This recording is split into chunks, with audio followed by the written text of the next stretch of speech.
Maverick News presents The Rick Walker Show. Defrag your mind.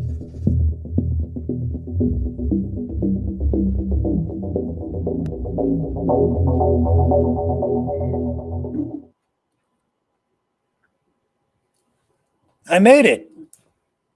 I'm here. It's been an adventure just trying to get this broadcast set up tonight, but I'm here. Not on every single platform that we're normally on, but I'm here.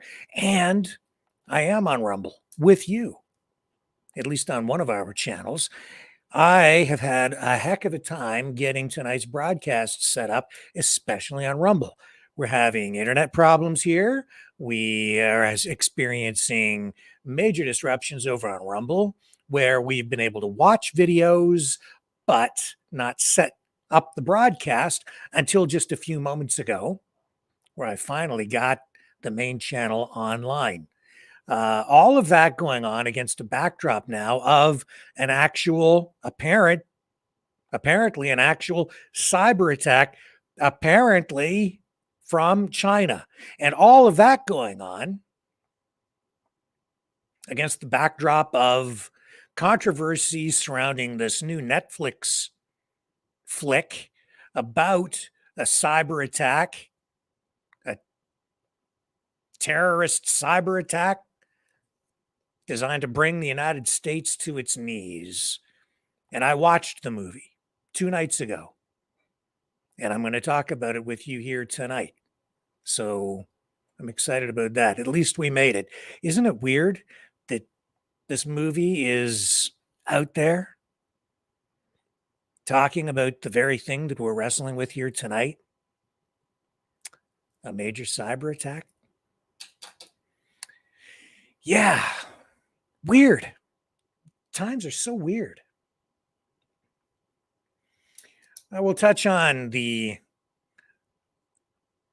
controversies surrounding that congressional hearing into anti-Semitism on the rise on university campuses and university presidents being pressured to resign. I'll comment on it. What else do we have? Trump hoping that the Supreme Court will rule in his favor and declare him immune to prosecution on the J6 stuff. And we have an explosive device that was detonated in Ottawa, no injuries, but we'll explain what that's about.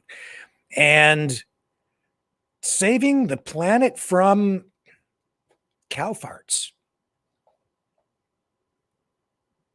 All that and a whole lot more coming up right here on the Maverick News Channel. Stay with me. I'll be right back.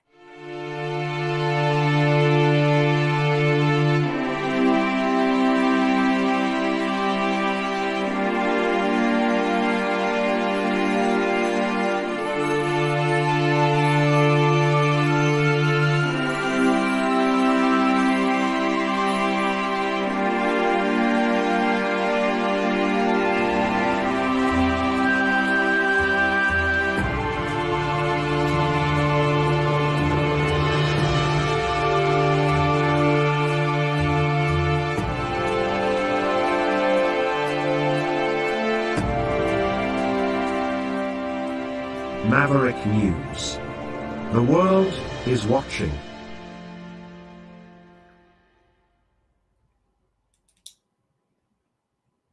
Okay. Where should we start? Cyber attack. So what happened here? Well, I have some internet issues. I don't think this stuff is directly related. This portion of it anyway is directly related to today's reports of cyber attacks. I'm having serious modem issues with the internet service provider that we have, which is Bell Media. They provide the fiber optic lines that come in here, and we've had ongoing issues with it for, well, really months. Today, it's terrible. It keeps disconnecting. So if I disappear, freeze up, it's because of that. Okay. So the modem is not working properly. They're sending new equipment out. It should be here in a couple of days. So hopefully we can stabilize things, get the internet sped up, and provide better service all the way around to you guys working on that.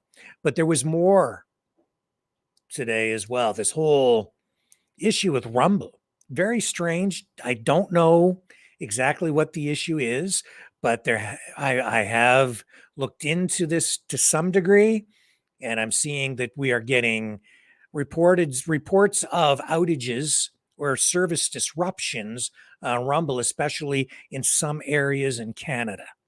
Now, for me, the difficulty was trying to set up the broadcast. We were able to watch videos here today on Rumble, but could not set this broadcast up until about maybe 20 minutes ago. I finally got the system to accept all of the streaming information that we need to put in every day in order to get this thing fired up. And here we are. So I'm grateful for that, but we're only on one of the two different channels that we run over there. We are tonight still running on YouTube and Facebook and Twitter, and I had to drop a couple of other ones in order to get things rolling over here on Rumble tonight. So we're not on all of the platforms because of the disruption there, but we are on, so that's a good thing.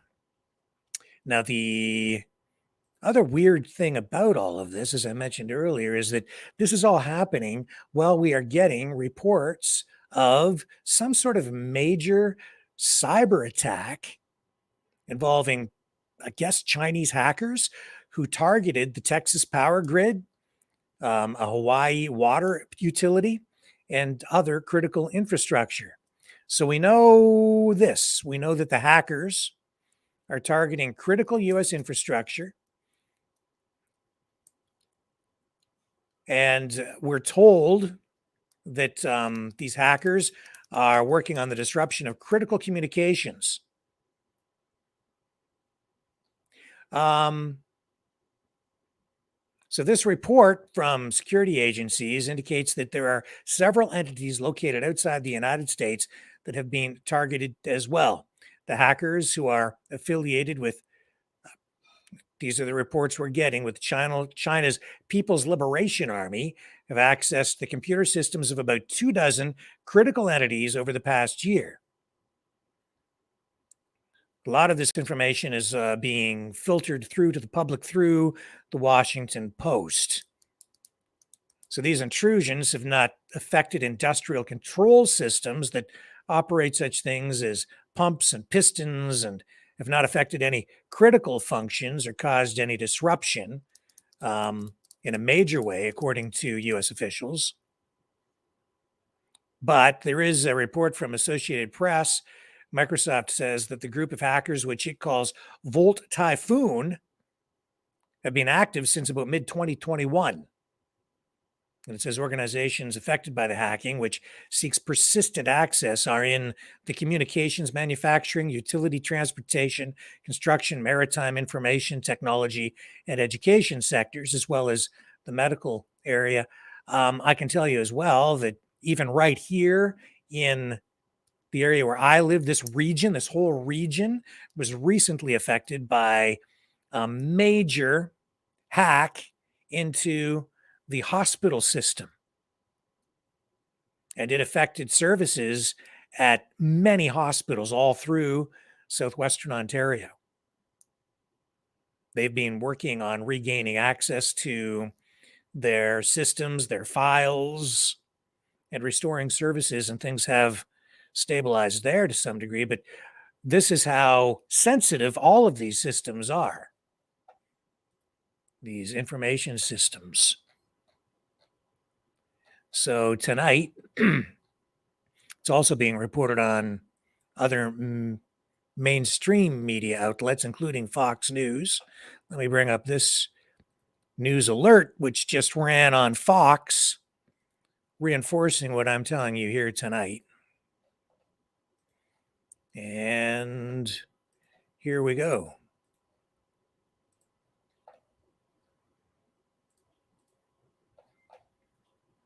And I'm not getting any audio on this one. Okay, hang on. Let's get you a better feed.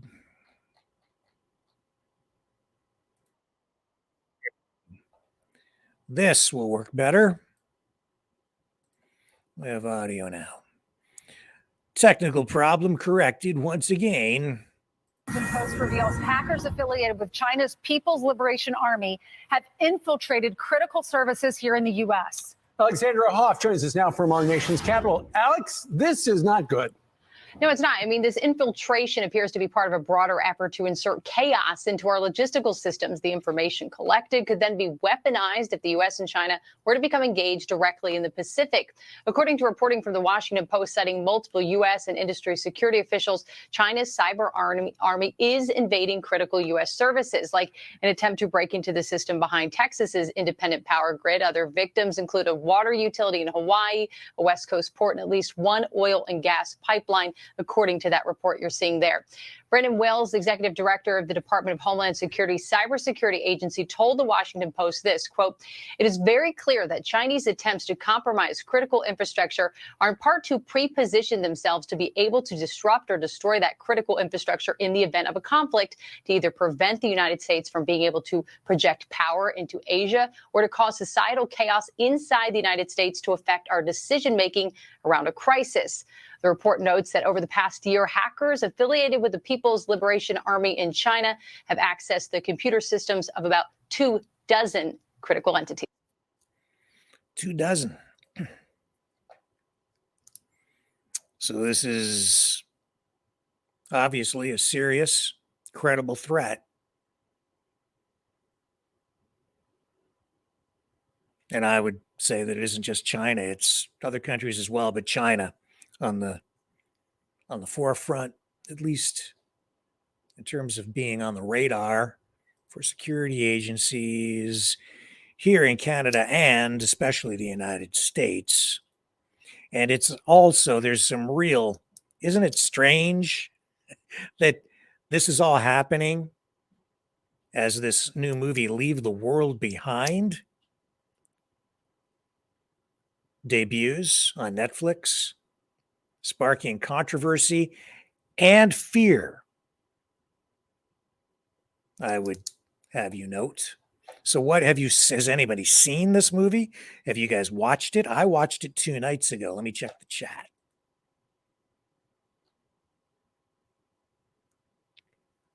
Let me see here. Anybody see that movie? Leave the World Behind.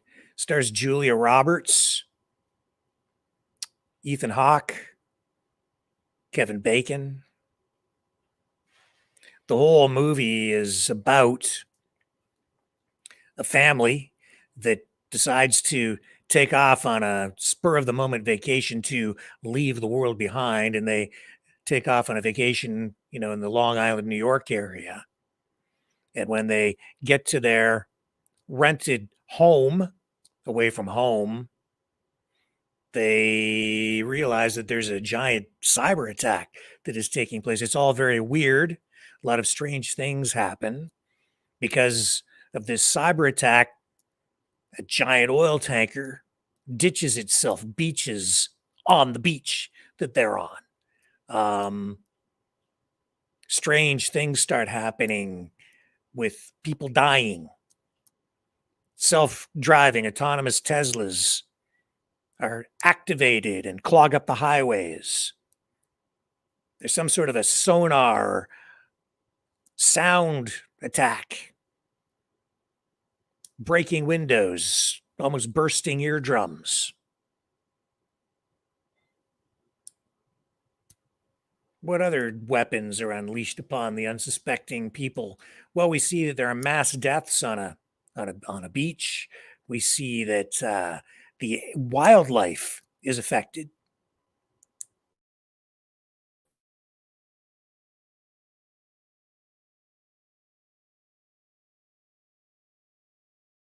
It's freezing up again. There we go. Seems like we're back. But the movie itself kind of hits on all of these different, I guess, narratives. Some would say conspiracy theories. And it's sparking controversy because of the references to cultural tensions. And in particular, there's one scene that comes up in the movie. I'll play it for you and you can assess for yourself. Let me just get it cued here for you. Here it is. So in the course of this film, the family that Julia Roberts is the mom, Ethan Hawke is the dad, and then they rented this house, but in the middle of the night, because of this cyber attack, which is basically destroying the United States from within, it results in the homeowners who rented this Airbnb essentially to the family. They show up in the middle of the night because they've come back home and they ask if they can stay in the house with them. And this is kind of a weird scene. This one here, this scene, this really kind of creeped me out because the father and daughter that return to the house, the owners of the house, they end up sleeping in the basement. This kind of, I thought was kind of weird. The daughter asks the dad to get into bed and sleep with her because she's scared. And then there's this scene where she says this stuff that I would say is controversial in itself. I'm asking for you to remember that if the world falls apart, trust should not be doled out easily to anyone, especially white people. Even Mom would agree with me on that. I'm asking for you to remember Again. that if the world falls apart, trust should not be doled out easily to anyone, especially white people.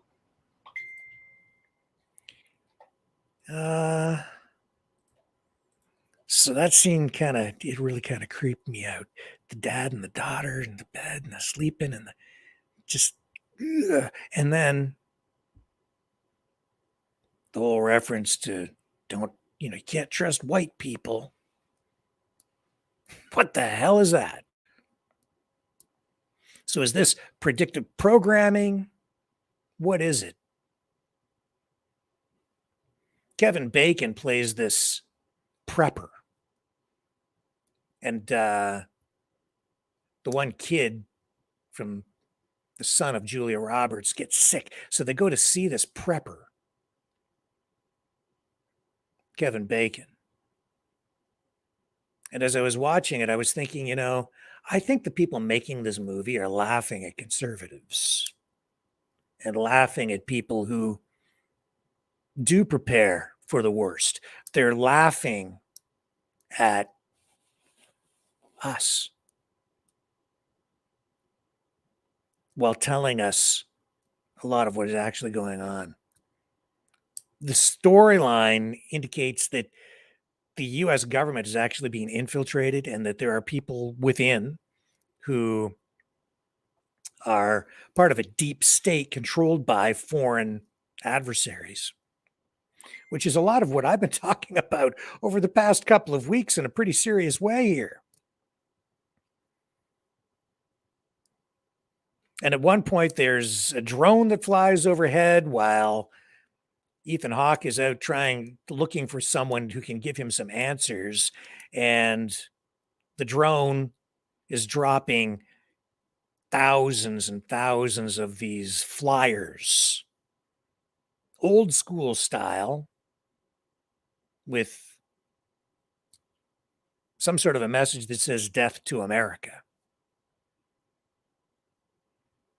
So he looks at this, but it's in some sort of foreign language. They can't quite read it, but they do understand that it means death to America. They just can't decipher all of the other details because they don't speak the language, but it's obviously from China, or as Kevin Bacon says, Korea, maybe North Korea.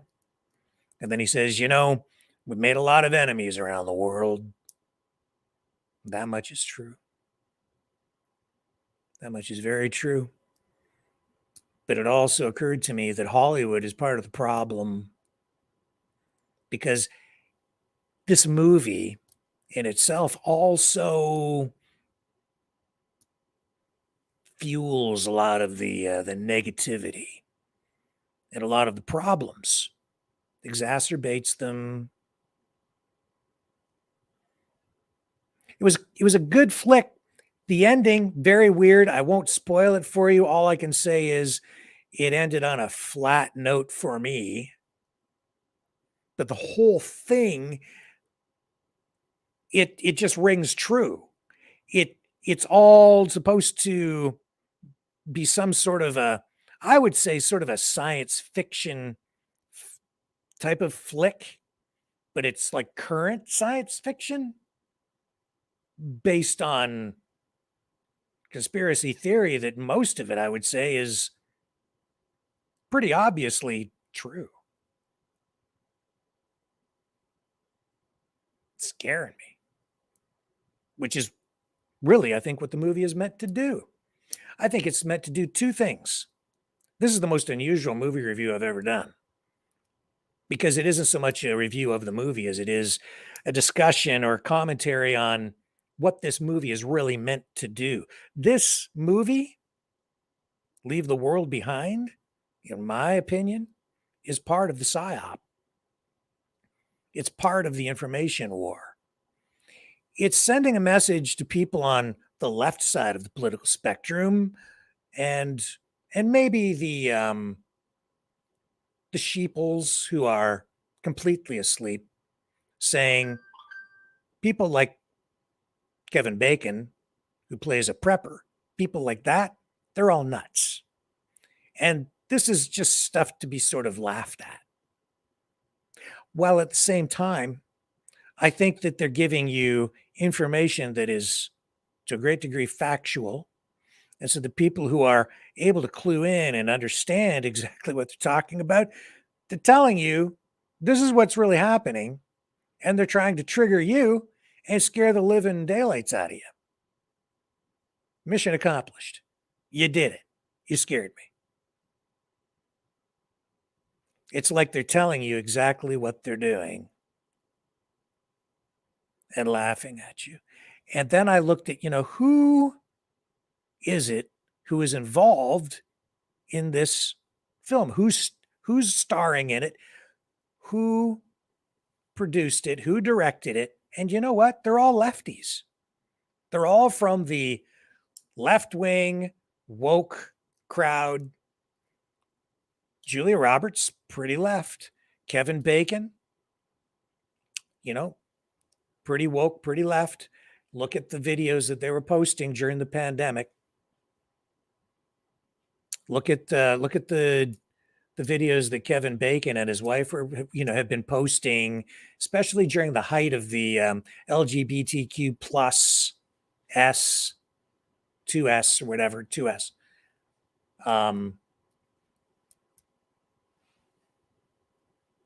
Culture war that erupted into protests in the streets. It's still ongoing. The drag queen storytime stuff, all of that. Go look at that. He's pretty left, pretty woke. I think seems like a nice enough guy, but I've always liked him as an actor.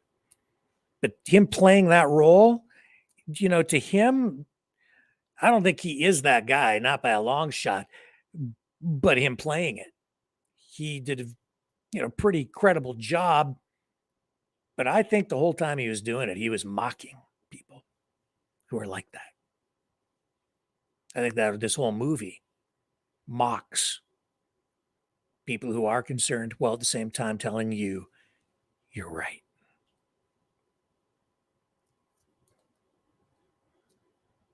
Hollywood weird. Oh, and you know who else was involved in producing it? Barack and Michelle Obama. Yeah. Take a quick break. We'll come back. The discussion shall continue.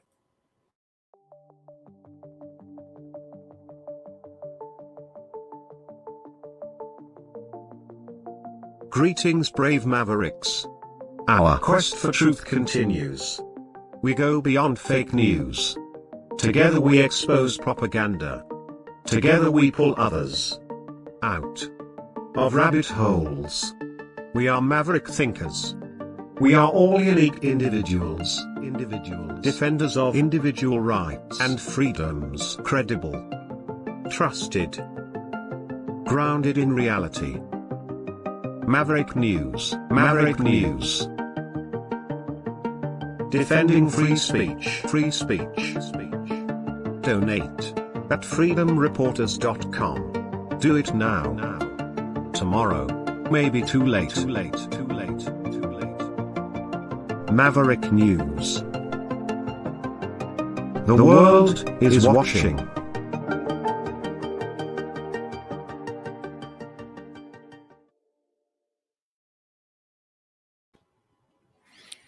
So Julia Roberts ends up on TV with Jimmy Fallon and doing a promo interview for this Netflix movie, Leave the World Behind. And this is what she had to say about the involvement of the Obamas. President Barack Obama and Michelle Obama are producers on the film. They are. Did they work closely with the film? Yes, this was on President Obama's reading list. He puts out his cool books and cool songs. And so this book was on his list, and he's a big fan of Mr. Robot. And so I think he and Sam, collaborated, with the notes in the beginning and the notes when we were done filming in the post-production. And Well, imagine him in the editing room. No, if you're knocking on the door, I would hide. It's his Airbnb. It's his Airbnb. He can do what he wants. He's allowed to live there. It's his house.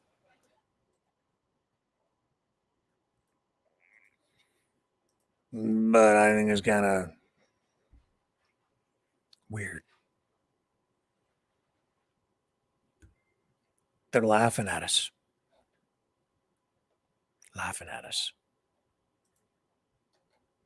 And that's my review for Leave the World Behind. Pretty good flick. You want to know what's really going on? Just watch it. They just tell you. It's exactly what I've been talking about for the past 2 weeks. Off and on. I've been saying it's this stuff. We don't know who to fight. It's like shadow boxing. There's something wrong. And you want to lash out, and you want to get rid of Biden, and you want to get rid of Trudeau, but if you just get rid of those guys, it's not really going to solve the problem. There's something worse. That the worst thing is that some of these people are right inside our government and our institutions. They've taken things over. It's capture. Combined with outside foreign influence and outside hacking and outside information warfare and decades of propaganda, anti-American propaganda, anti-Canadian propaganda, anti-Western propaganda, critical race theory,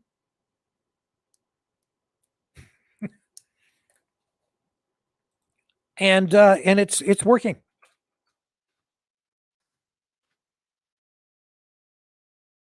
And the 1619 Project, rhetoric about colonialism, settlers, shifting public opinion over time, especially through younger generations, undermining patriotism,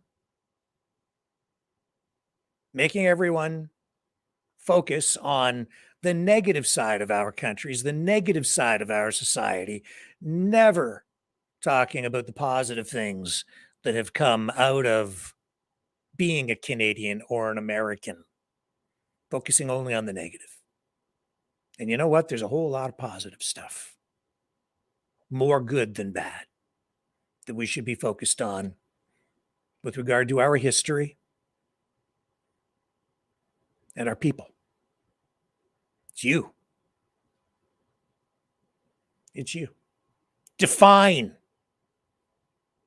colonialism. Define what a settler is. And this woke ideology, this left-wing political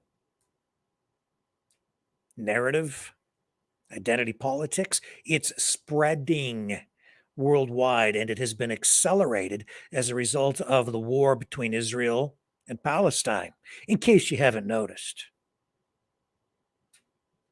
Just in case you haven't noticed. Old world history has been turned into a weapon by the left. Colonialism. You will pay. Reparations are needed.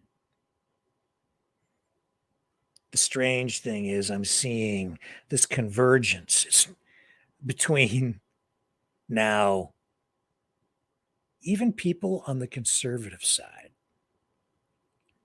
the right.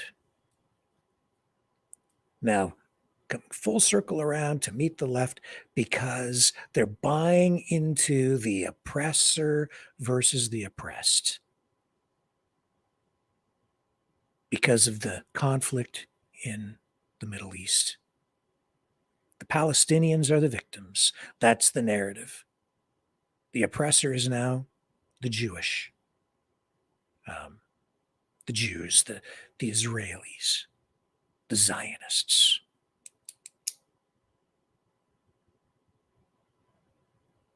Simplicity. That's how you sell something to someone. And so now you see this meshing of this narrative, and it's the strangest of things to some people, and yet not really to me, because I've seen for a long time that these two political sides, the fascists, the Nazis, the communists, it's just socialists, authoritarians. I don't buy into the left versus the right so much. Isn't it strange to see people who were considered to be sort of far right now marching in the streets with people who were previously viewed to be on the far left, merging with Black Lives Matter? We'll talk about it more in the days ahead. But this is what's happening, and I think this is all by design too. Bringing these political forces together to focus on a common enemy, using propaganda, information warfare, and decades of political campaigning through a process of indoctrination to sell an age-old trope that goes back not just to Mein Kampf, but before that, to the 1930s, and a document that I'll talk about more another night. And beyond that, back into the 1860s. All of this stuff is being recycled. And the reason it's being recycled is because it is such a powerful, powerful psychological tool to use on people. And it has just been updated, and it is being used again today. And it is so dangerous. So dangerous. The danger is already here, and it's playing out in a way that is leading us down the path toward not just World War III, which we are already in, but maybe even a kinetic World War III, which we do not want to foster. We don't want to go there. This is scaring me. And all of this is happening while Hollywood is laughing at us. Careful, folks. Be careful which side you pick, because picking a side is playing their game. And we don't want to play their game by their rules because they're leading us to self-destruction.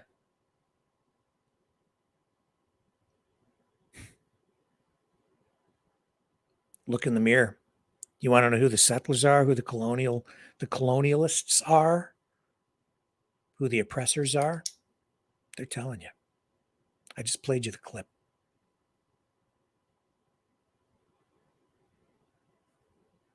Think about it before you go and march in the streets this weekend.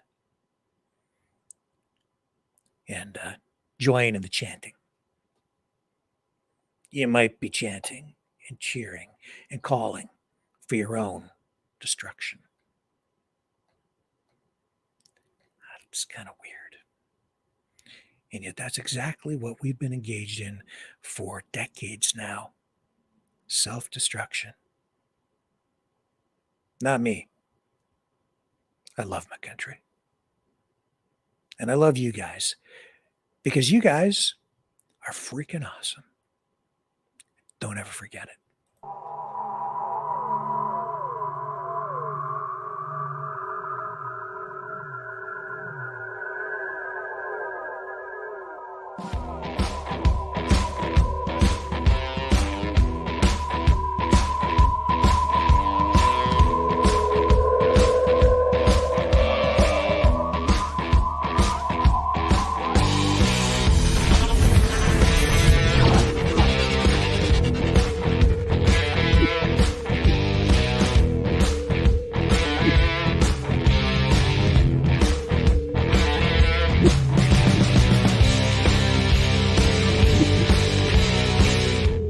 Maverick News.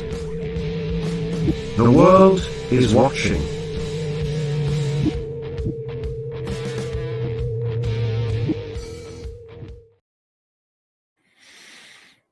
Climate change, COP28.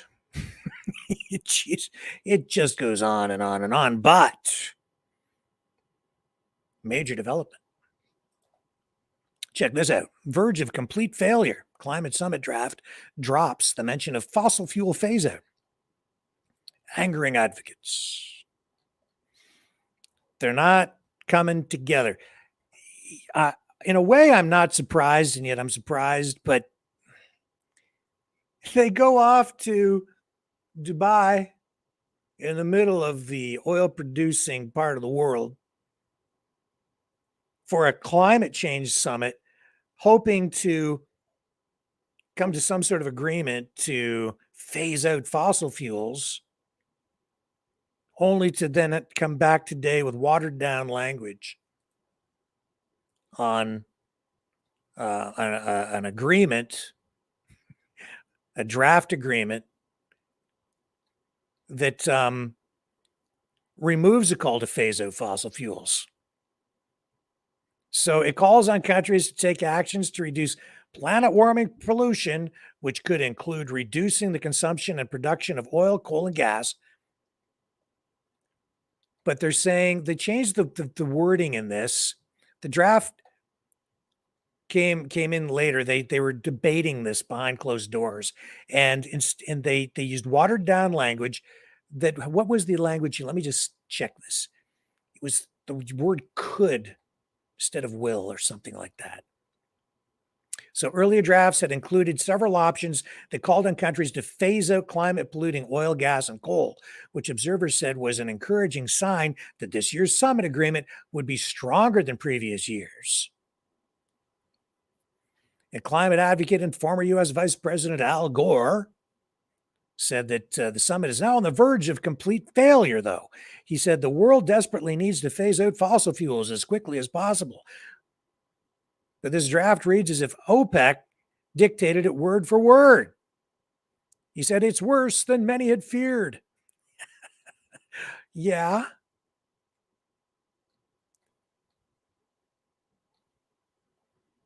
So shockwaves ripped through the talks shortly after they began last weekend, when comments from Al Jabbar made in November came to light in a panel discussion. He said there is no science behind the demand that phasing out fossil fuels is necessary to keep global warming below 1.5 degrees Celsius. the goal of the Paris Climate Agreement. And then he defended his commitment to climate science the next day and said phasing out fossil fuels is inevitable. I don't know. They're all back and forth. But this new draft came down today after marathon negotiations. And this conference is ending tomorrow with a new draft, which is not what people who went there said they went there for. They're calling it a death certificate for the planet because the language isn't strong enough.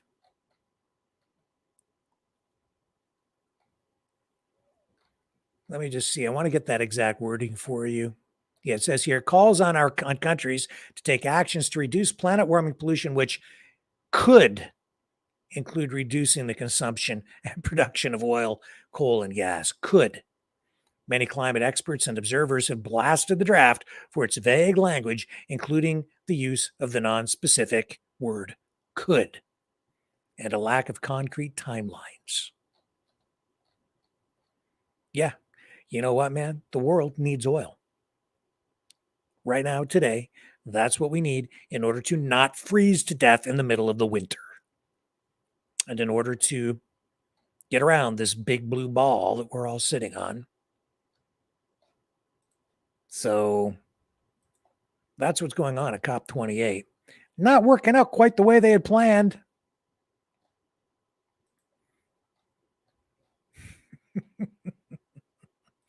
Oh, and check out this story. See, they're not just worried about you burning gas. They're worried about cows passing gas. They want to save the planet from burps and farts. Cow burps, cow farts. I know we've heard about this stuff before, but the Trudeau government in Canada focusing on this. So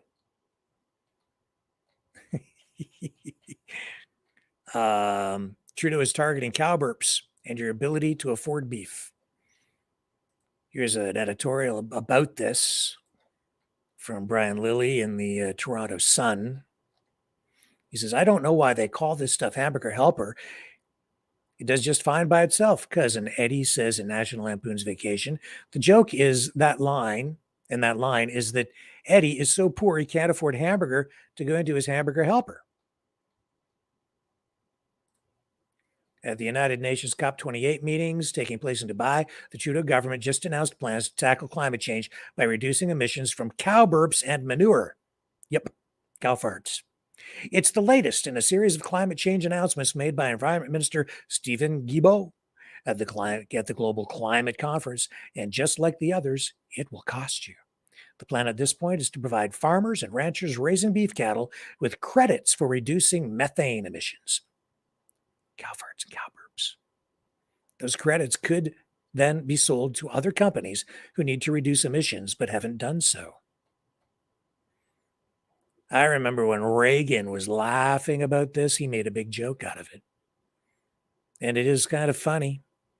But it says here, according to Brian Lilly, the increased cost to you won't be due to the carbon tax being applied to beef cattle, at least not yet, though New Zealand introduced a tax on beef and sheep last year to try to cut emissions, and activists would like Canada to do the same. Such a tax won't apply at this point, he says, but you can easily imagine the Trudeau government introducing one at some point in the future. Yes. And that is what Guilbeault had to say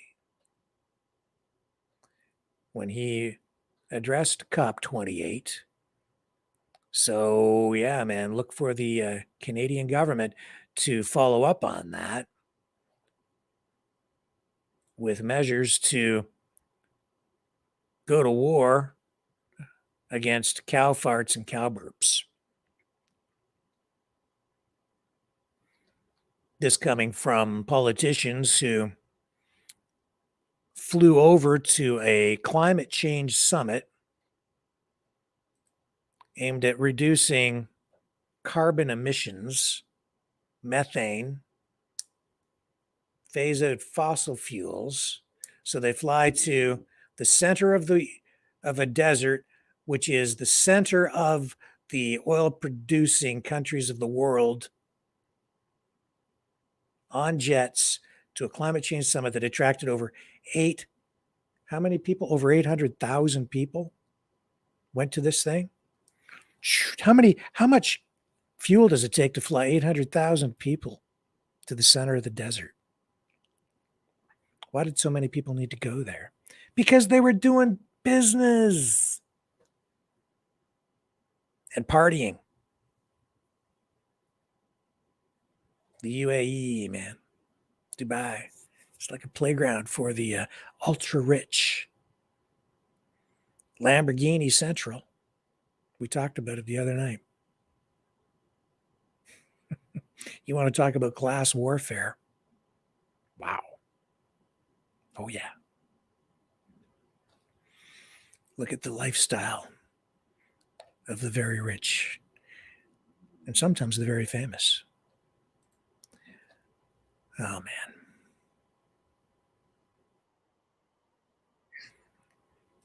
Anyway, you want to save the planet?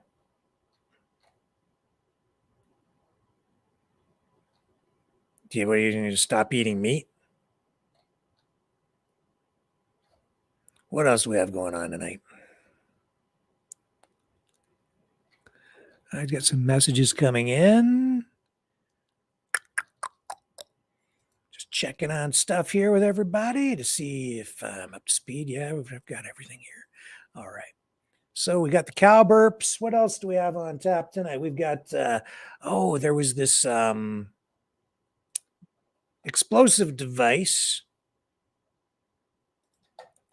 that was detonated in front of a home in Ottawa. An improvised explosive device. I have the police report here for you. Where'd you go, police report? Come on. Here we go.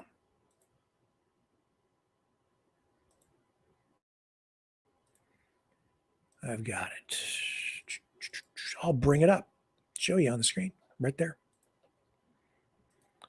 Click here, click there, click over here, and the next thing you know, it's up on the screen where you can see it. Yes, sir.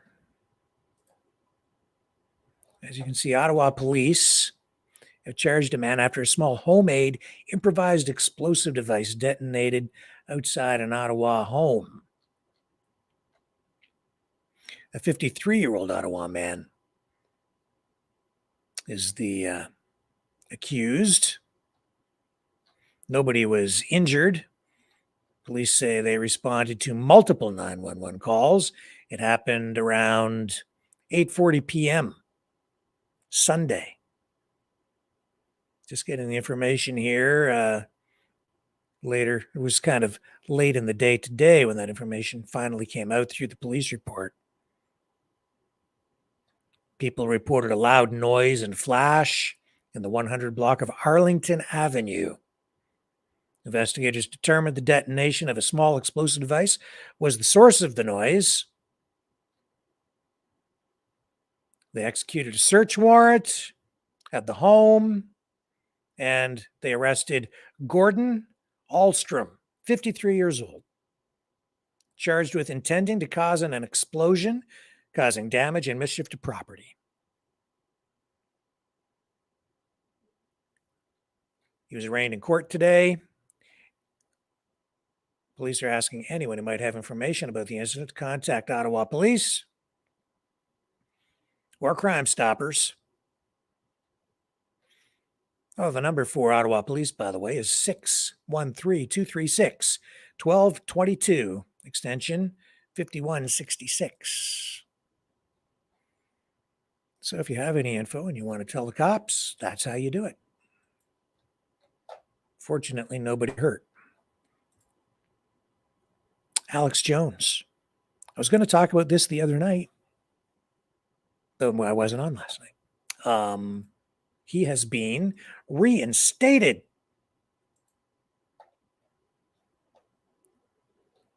To X or Twitter. Alex Jones, banned on Twitter previously last week. Elon Musk said he would consider bringing Alex Jones back to X or Twitter. He did an interview on Tucker Carlson on X. And then over the weekend, he put up a poll. He let the people decide. Overwhelmingly, the people responded in favor of bringing Alex Jones back to X, Twitter. Ugh, I hate it when they change names like that, because then you have to refer to it as both things. He's been banned off there. It's hard to believe that 5 years has passed since he was then permanently suspended from the platform, but it's been 5 years. And so Musk responded today, or a couple of days ago, I guess, saying the people have spoken, so it shall be. And then Alex Jones' Twitter account was reinstated. 70.1% voted in favor of bringing Alex Jones back. In fact, a bunch of different accounts that had been banned are now back on X.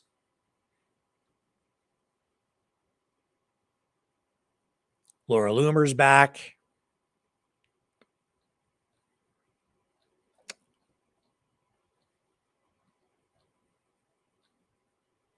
And so this is, I'd say, a win for free speech, for sure. Whether you like him or not, it's a win for free speech. And good for Elon Musk for standing up for free speech. Good for us. Now, I'm not sure if everything going on out there is actually healthy for society, for our country. We're in new territory to some degree,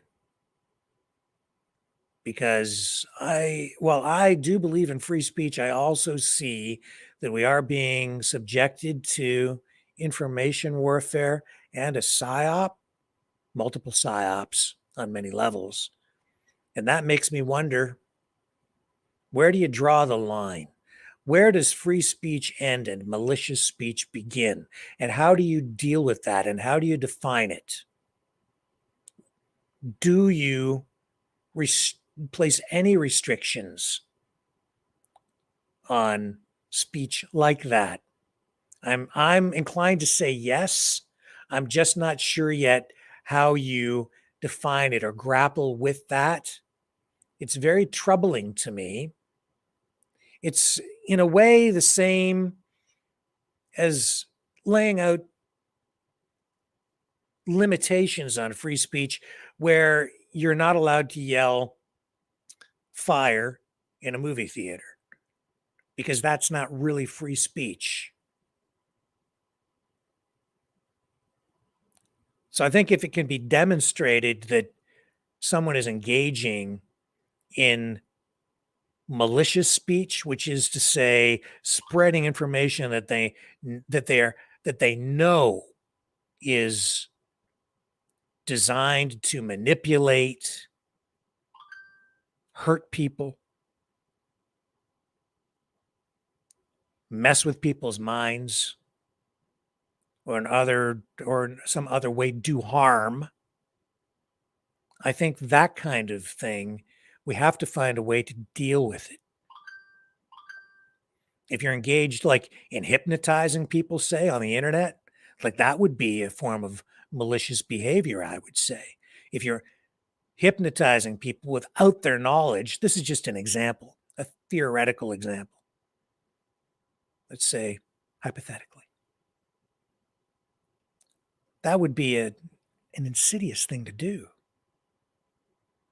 Seems to me that that's like performing a medical procedure on someone, affecting their mental health without their consent. Needs more thought. I haven't fully fleshed this out in my own mind. I don't know how to deal with this, but it's clearly going on and we need to deal with it. And, the practices that I employed as a journalist, an old school journalist, where you just go around and get people's opinions on things. And then you just act as a facilitator of opinion to present these different opinions to the public and let people decide. I don't think it's adequate anymore. If it ever really was, you also have to be mindful of what truth is, or and how people can have different perspectives on something, but their speech needs to be constructive, not destructive, intentionally, in a way that hurts people. Do you see what I'm saying? Because free speech is one thing. It's one thing to have an opinion. Like, I like chocolate ice cream. I like vanilla. That's an opinion on something. But if you're selling somebody poison ice cream that's going to kill them, that's a whole different deal. That's not right. And it's not adequate to just let someone come on and sell something to the public that could hurt people.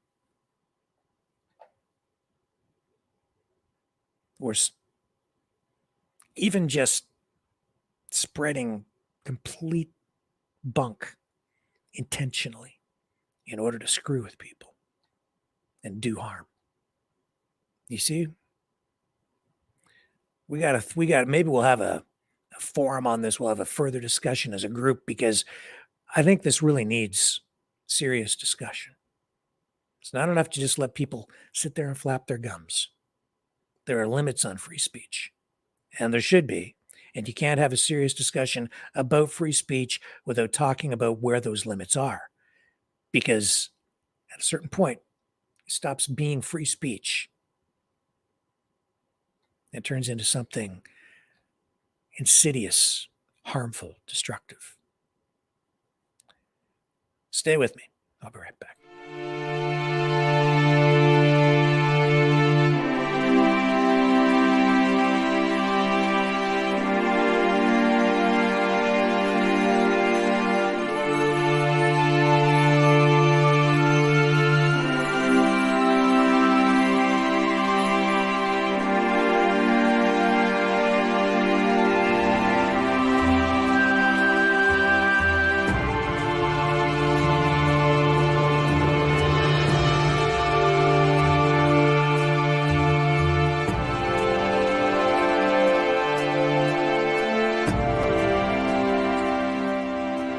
Maverick News. The world is watching.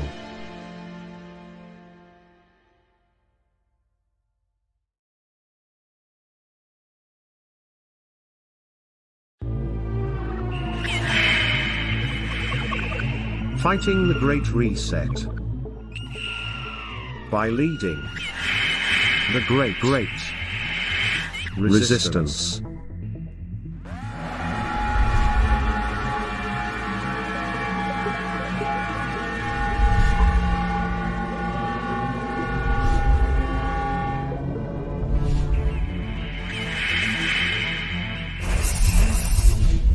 Maverick News. The antivirus programs for your mind.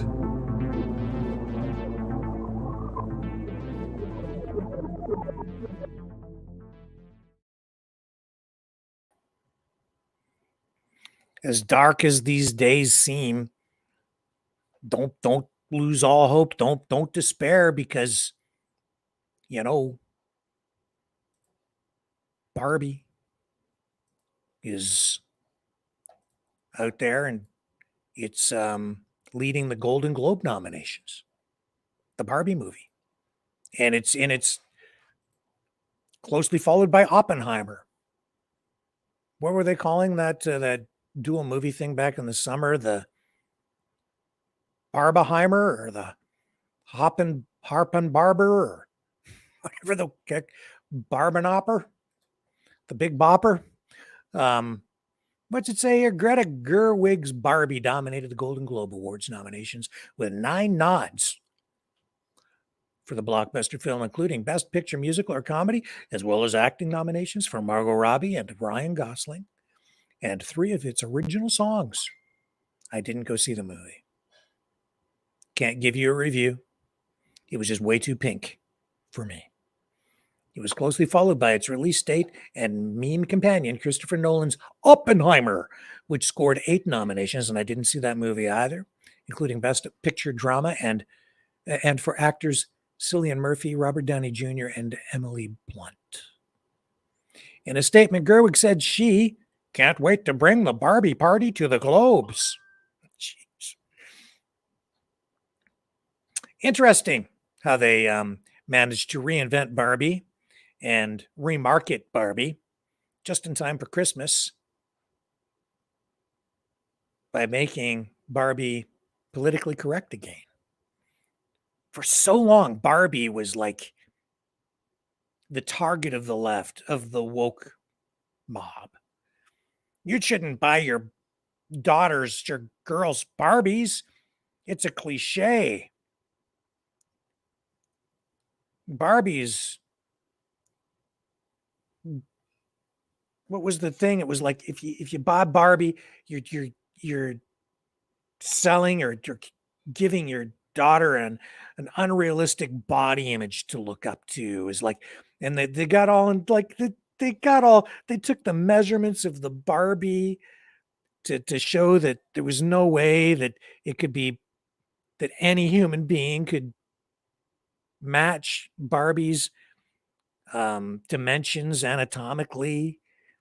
And so it was unreal. Oh my God, whatever. Actually, if you looked at a Raggedy Ann and a Raggedy Andy, their heads are kind of really round, and I don't think that their body dimensions are very realistic either, actually. But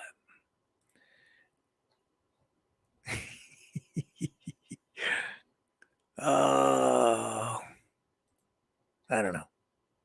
But hey, don't lose hope because they're dominating the Golden Globes. Yeah. What else can I tell you tonight? We've got some guy. His name is Kenneth Law. He was charged with 14 counts of murder in Ontario for sodium nitrite deaths. So this guy, charged with aiding and abetting suicides.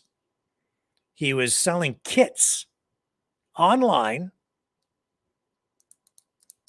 kits that people could use to end their own lives. Now facing 14 brand new second-degree murder charges. The new charges against this guy, he used to be an engineer, and apparently he was a chef. And these charges were filed in Newmarket Court today and contain new allegations in some of these deaths that have been previously acknowledged. And police had been warning the public about these websites that were apparently, allegedly run by this guy. And when he was arrested the first time earlier this year, they had tracked down some 1,200 different products being distributed through something like 40 countries. And at least one person has confirmed, one person has been confirmed as having used these products to commit suicide.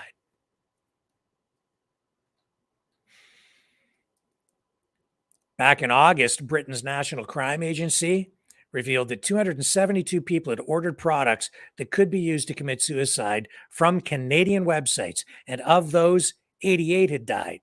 The agency said at the time it would be conducting a criminal investigation on offenses in the United Kingdom.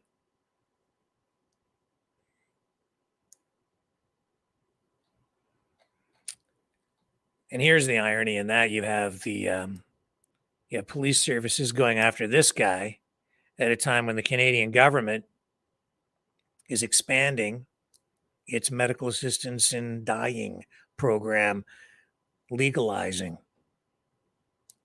suicide. But I guess if you order the products online in order to do it yourself, it's illegal. But if you have a doctor come over and do it to you, it's okay to do that. Hang on just one moment. I'm going to take a quick break. We are Mavericks. We say no to the Trudeau and Biden New World Order. And to bugs. Because bugs are creepy and gross. And people should not eat bugs. Maverick News. The world is watching. Hey, no! To bugs!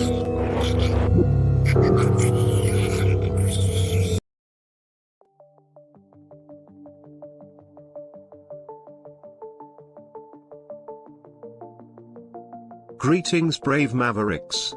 Our quest for truth continues. We go beyond fake news. Together we expose propaganda. Together we pull others out of rabbit holes. We are maverick thinkers. We are all unique individuals. Defenders of individual rights and freedoms. Credible. Trusted. Grounded in reality. Maverick News. Maverick News. Defending free speech. Free speech. Donate at freedomreporters.com. Do it now. Tomorrow may be too late. Maverick News. The world is watching.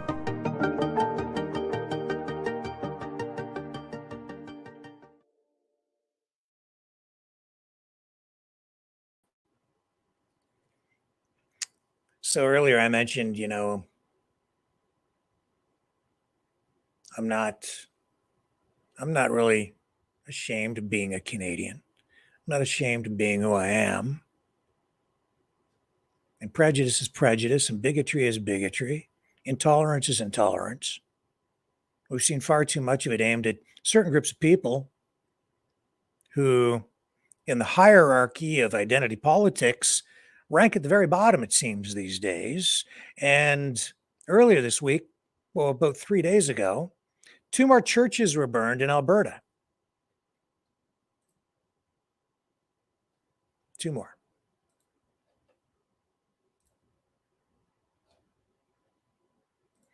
There you see see some pics of what happened.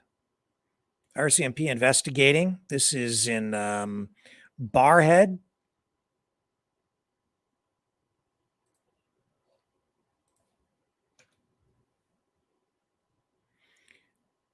Barrhead, Alberta.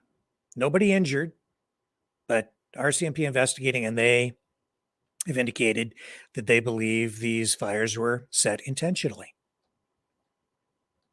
Just do a quick Twitter scroll. This has been an ongoing problem. Why?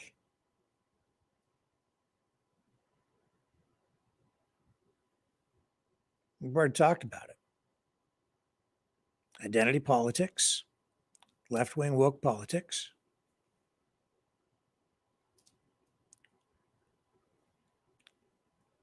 cultural Marxism, intolerance, bigotry, a move to this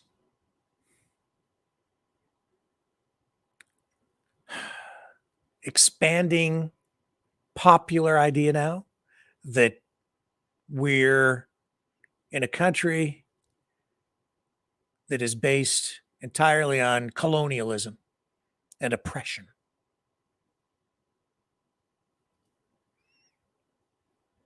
It's the same ideology that they're using to target Israel in this war so that people can more easily choose a side. I'm standing with Palestine because Israel is just an they're settlers, colonialists. It's that simple, is it? Exact same ideology being employed here. And it's resulting in some people torching churches. And I think it's time that people shake off the fear and start standing up to this stuff. Because religious oppression is religious oppression, bigotry is bigotry, hate is hate. And this left-wing woke ideology that is facilitating it, I think it's dangerous, and it is like a cancer that's growing through our society. And it's gone way too far, in my opinion.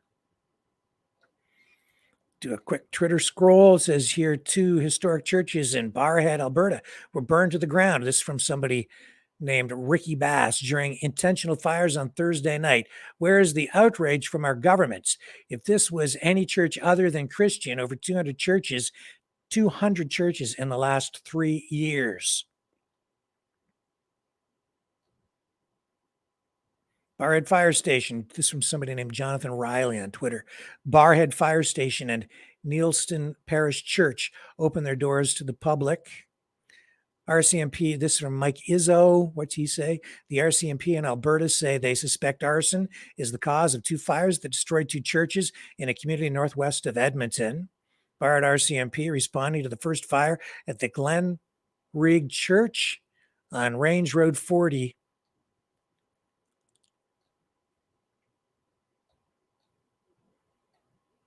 And you think about that, 200 churches.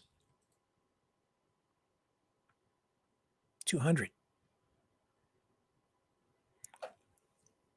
I said, these people coming for the Zionists,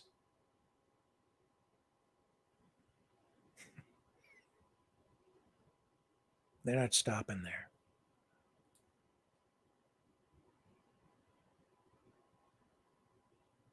And they've already started. It's just that it's kind of not getting much attention. Be careful which side you choose. Be careful about choosing a side. Be careful about what you chant in the streets.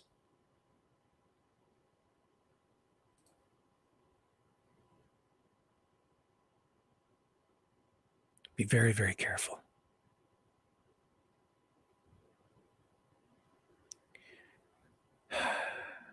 Doesn't take much to set the world on fire.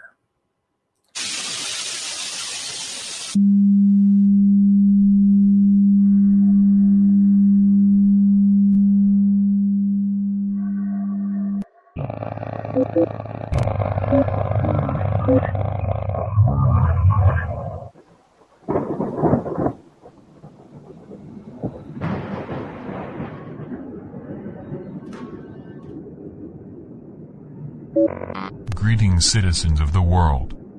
This channel has been selected and temporarily seized. We are anonymous. We have chosen Maverick to carry important messages forward. There is a storm coming. East meets west. Save yourselves. Save the children. Prepare. Save the children. Your rights are at stake. We stand against tyranny. We are Legion. We are anonymous. Stay tuned to this channel for further updates. This channel is a trusted source. We now return you to regular programming. The Maverick channel has been seized. We will be back. We are anonymous. We are Legion. Expect us.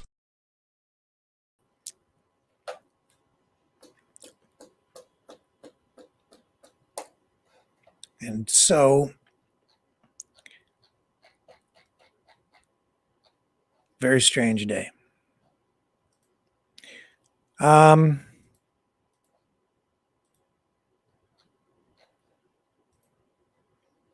got burping cows, farting cows. We got Barbenheimer leading the awards because, you know, that's quality, man.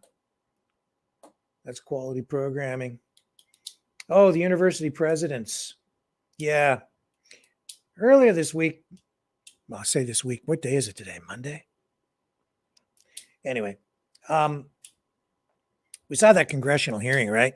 Where university presidents in the United States, University of Pennsylvania, Harvard, some others, they were hauled up in front of this committee to talk about the rise in anti-Semitism on campuses. And they were caught like deer in the headlights, right? They were asked all these very tough questions. And then we saw a day or 2 days ago, the president of the University of Pennsylvania, Liz McGill, she resigned because they were asked to, you know, does language like from the river to the sea, Palestine will be free, does that cross the line by calling for the genocide of Jews? And these university presidents didn't really seem to know how to respond. So they kind of sat there dumbfounded. I get it. See, we embrace free speech. As a society, it's part of the Constitution, especially in the United States, less so in Canada. But I don't think they were fully prepared to deal with this, and they were attacked by this Republican, Stefanik. She really held their feet to the fire, and I don't think they were expecting it. I think they were expecting to go in there to talk about what they were seeing on campuses with these pro-Palestinian rallies and to talk about the rise in anti-Semitism. But what ended up happening during the hearing was that they were held accountable for the actions of the people on campuses, and they were pinned up against the wall and basically asked, why didn't you stop it? Why didn't you censor these people? They didn't know how to respond because on the one hand, they're trying to defend free speech rights on campus. On the other hand, they know that maybe some of this language has maybe crossed a line, but hadn't turned into action. So they weren't really sure how to respond. So in some cases, they were sitting there completely silent. And because they didn't respond in the right way, or it resulted in a furor. Liz McGill, it cost her her gig, cost her her job. She ended up resigning. She did post, and we ran the response online that she finally came out with. I think it was 24 hours or longer after, trying to explain why she reacted the way that she did, talking about, trying to preserve the right to free speech and so on, but then apologizing for not taking an immediate strong stand against anti-Semitic rhetoric that she is hearing on campuses, on her campus. She ended up resigning as a result. Now there's pressure for the president of Harvard to do the same thing. And on the thumbnail that I created the other night, one of them, I had a picture of Liz McGill up and I put casualty of war. See, the thing is, I get where they're coming from, but make no mistake, like the people who are really backing this thing up, this effort to cancel these university presidents, I think they're missing the mark. They're off target. They're not going to solve a problem. by nailing these university presidents to the wall, by holding them accountable for the actions and the words of other people, simply because they didn't respond the way some people wanted them to, or engage in censorship the way some people want them to, or engage in a form of cancel culture the way that some people want them to. Now, I mean, I've been on here calling out that exact phrase since long before the war erupted between Israel and Hamas. And you can go back if you want to. I can't tell you exactly which broadcast, but this goes back 2 years ago. I can remember making references to that exact phrase and saying it's not right. But not everybody recognizes what it really means, and it's kind of catchy. It's got real rhythm to it and a bit of a rhyme. And so people get out into the streets and they march and they chant and they don't even know what they're calling for, which is genocide. Blows my mind. But that's what goes on out there. But destroying the careers of these university presidents won't fix the problem.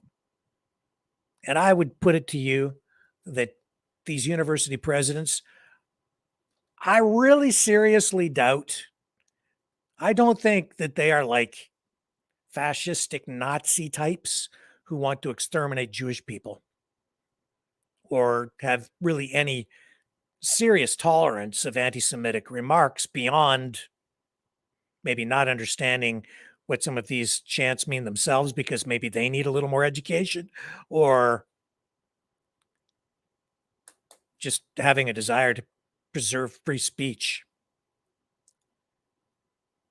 I mean, if you go back years ago, the ACLU came out and took a position where they defended the right or the rights of people to march in the streets carrying swastikas. Because we're a country or countries that embrace the idea of free speech. Even if people who are out there saying things are incredibly distasteful or outright wrong, but at least if you put it out in the open, you can call it out and expose it for what it is if you're brave enough to do it. I'm not so sure that canceling all of that is the wisest thing, because it just, to some degree, forces it underground. And yet here I was just moments ago talking about, where do we draw the line between free speech and malicious speech? Where do you draw the line between free speech and speech calling for violence and death? Well, that's what that phrase really means. It's just that it's kind of sanitized. It's got rhythm. You can kind of dance to it while you're protesting. So it's easy to indoctrinate people that way. But destroying these university presidents is not the solution. And you have some pretty smart people there who got caught in the political crossfire, and they are casualties of war, in my view. And just because they didn't respond immediately the way that people wanted them to or demanded of them, is that really reason to have them resign? Just because they had to think for a while and figure out what they had to do to defend themselves against a mob?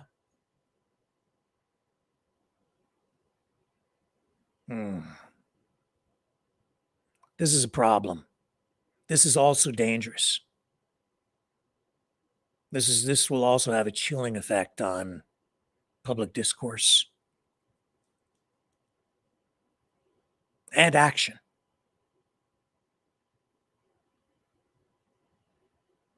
We need to be so careful about what we do right now. We're going to look back on these times in the decades to come and wonder what the hell we were really doing to people. because I don't think these university presidents, they're not the enemy. They're as, they've been pushed back on their heels too. Like I think that they're sitting back going, what the heck am I supposed to do? They're trying to navigate through this like everybody else and make the right decisions.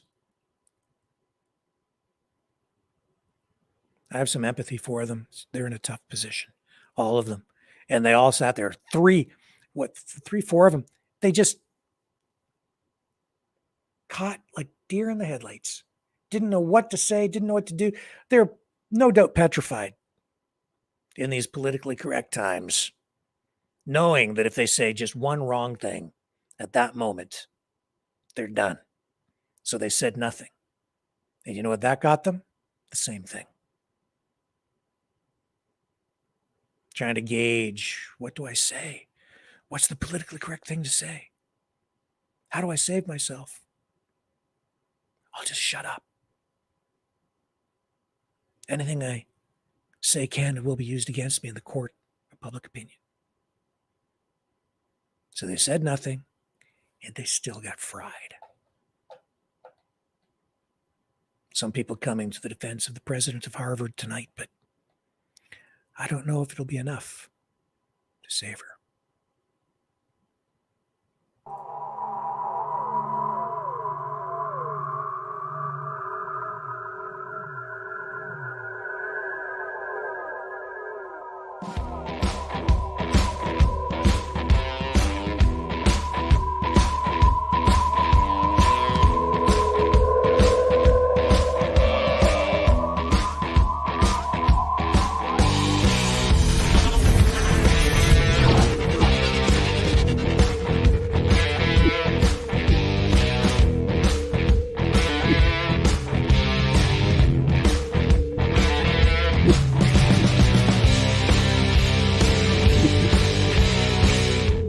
Maverick News.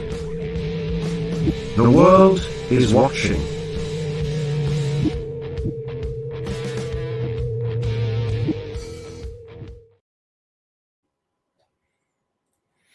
Okay, so folks, with that being said, let me just see where we're at with everything else here tonight. So we did the Alex Jones thing. He's back on Twitter, so we talked about that. The explosive device, we got that. What else was there? I have a whole list of stuff that I wanted to talk about tonight. Oh, Trump. Donald Trump. Right. So Trump, he's going to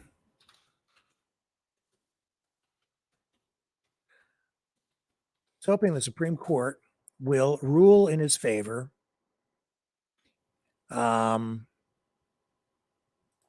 As the special counsel asks the Supreme Court to immediately decide if Trump is immune from January 6th prosecution.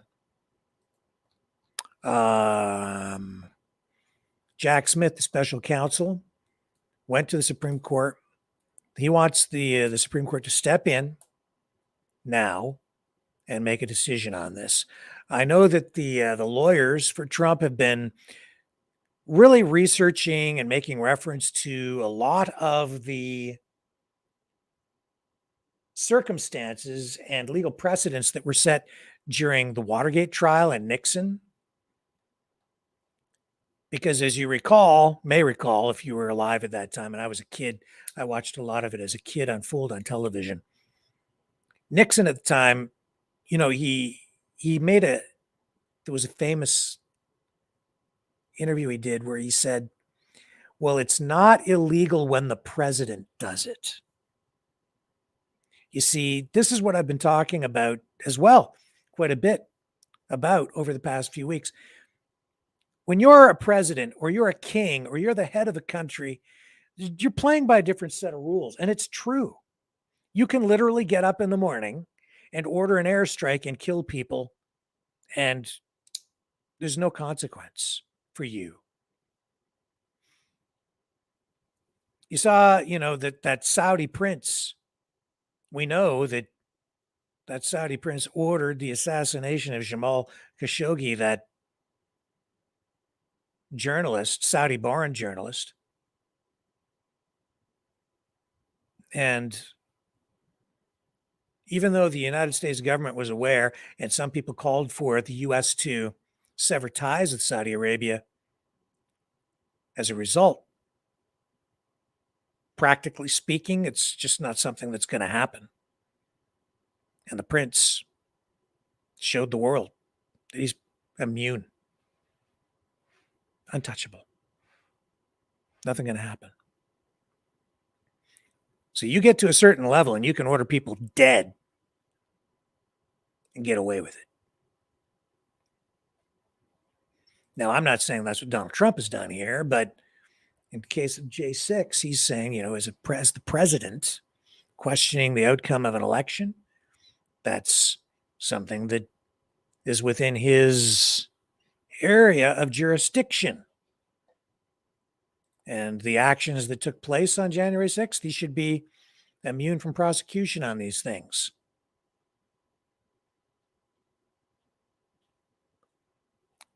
So in a brief order issued just hours after Smith's filing, the court asked Trump's legal team to respond by the 20th of this month. The court says that it would consider on an expedited basis whether to hear the case, because the Supreme Court doesn't have to even hear this case. They get to decide what they hear and what they don't hear. But in this particular case, I'm thinking they're leaning toward taking it on and making some sort of ruling on it. And the Trump campaign has issued a statement today saying that Smith is attempting to interfere in the 2024 election. They say, as President Trump has said over and over again, this prosecution is completely politically motivated. There's absolutely no reason to rush this shammed trial except to injure President Trump and tens of millions of his supporters. And earlier this month, U.S. District Judge Tanya Chutkan, who has been presiding over the election interference case, denied Trump's motion to dismiss his indictment on presidential immunity and constitutional grounds. That's why Trump then appealed and asked for the case to be put on hold.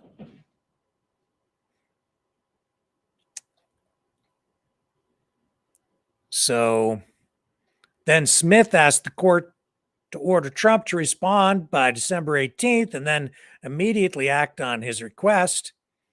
And under this timeline proposed by Smith, the court, if it should step in, could hear arguments and issue a ruling on this within a matter of just weeks.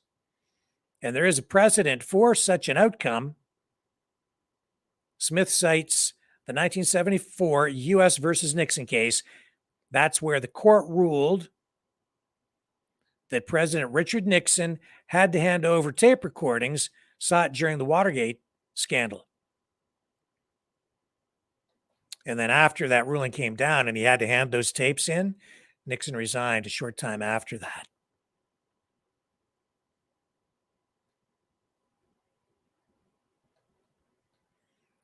But Trump's legal team is saying that he really should have immunity because, as Nixon's team at the time asserted,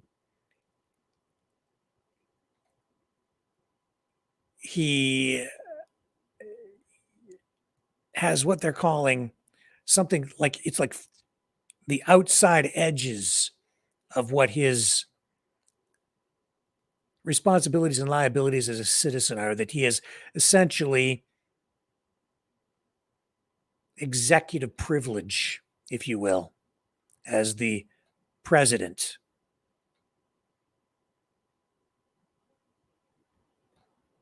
So we'll see where all this goes. It's pretty important. It'll determine, I think, really in the end, whether he will be allowed to run. Prosecutors allege that Trump used dishonesty, fraud, deceit to subvert the 2020 election. And of course, Trump is saying it's the opposite, that, well, he's saying that the election was not above board.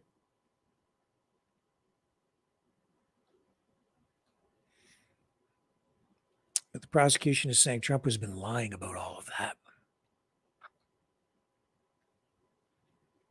So Trump is also facing 3 other criminal cases. And it seems like everything they throw at him legally through all of this lawfare just makes him stronger. Stronger.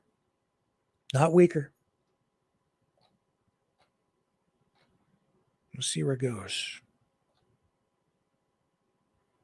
On this, what's the date today? December 11th, 2023. We got off to a rocky start because of all the technical issues here, but I'm glad that Rumble came back online for us. We at least got one of those channels up and running, and it's been great to spend another night with you guys here. We're going to wrap it up there for tonight, and I will do my very best to be back here tomorrow. Now, as I say, we have new internet hardware on the way that should stabilize our connection. We were able to remain online with you again tonight, so I'm grateful for that. And I'm grateful for the opportunity to spend another night with you guys here, the Maverick family. We'll reconnect tomorrow night, same time, hopefully 6 p.m. Eastern Standard Time. Thanks, everybody, for spending the time here with me tonight and each other. Catch you on the flip side.